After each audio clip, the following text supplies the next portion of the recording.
14 मार्च 1879 ये वो तारीख है जिस दिन जर्मनी के उल्म शहर में एक बच्चे का जन्म हुआ। बचपन से ही शांत, पढ़ाई लिखाई में कमज़ोर इस बच्चे को तो एक टीचर ने एडवांस में ही कह दिया था कि बेटा तू अपने जीवन में कुछ नहीं कर पाएगा।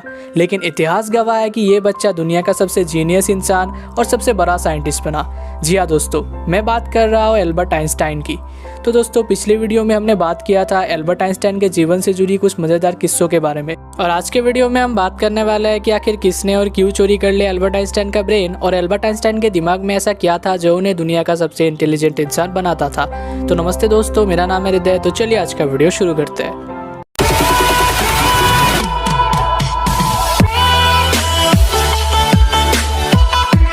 तो दोस्तों, जैसा कि आप सबको पता है, father of relativity Albert Einstein एक बहुत बड़े थियोरेटिकल फिजिसिस्ट थे, और उनके डीप नॉलेज और हाई इंटेलिजेंस की वजह से वो हमेशा से ही लोगों के ध्यान का केंद्र बिंदु रहे हैं।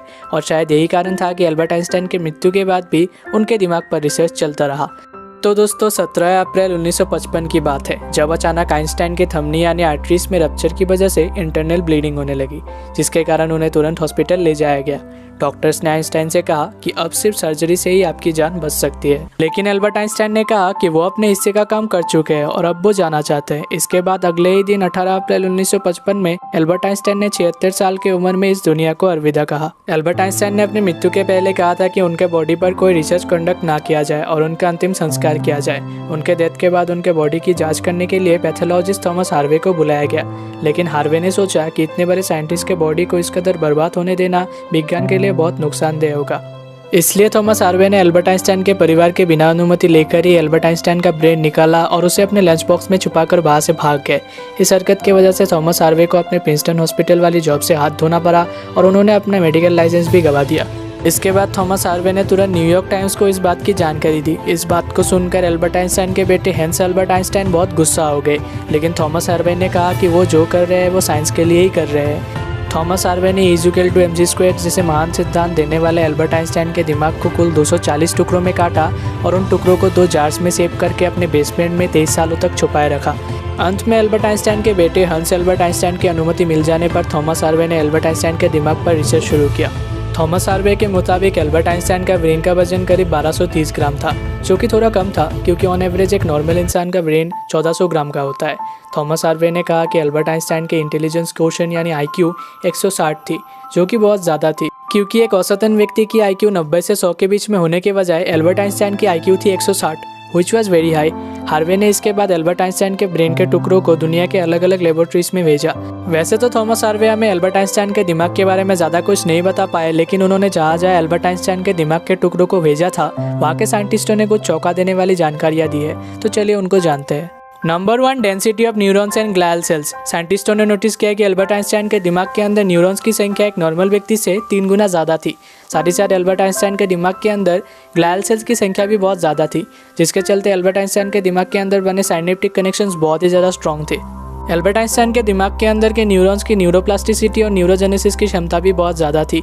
न्यूरोजेनेसिस वो प्रोसेस है जिससे एक न्यूरॉन से दूसरा न्यूरॉन बनता है, और इसी के चलते एल्बर्ट आइंस्टाइन का दिमाग बहुत ही ज़्यादा स्ट्रॉन्ग था। Number 2, sylvian fissure. Albert Einstein के ब्रेन की एक चौंका देने वाली बात यह भी है कि उनके दिमाग में सेल्वियन फिशर नाम का एक ब्रेन पार्ट नहीं था।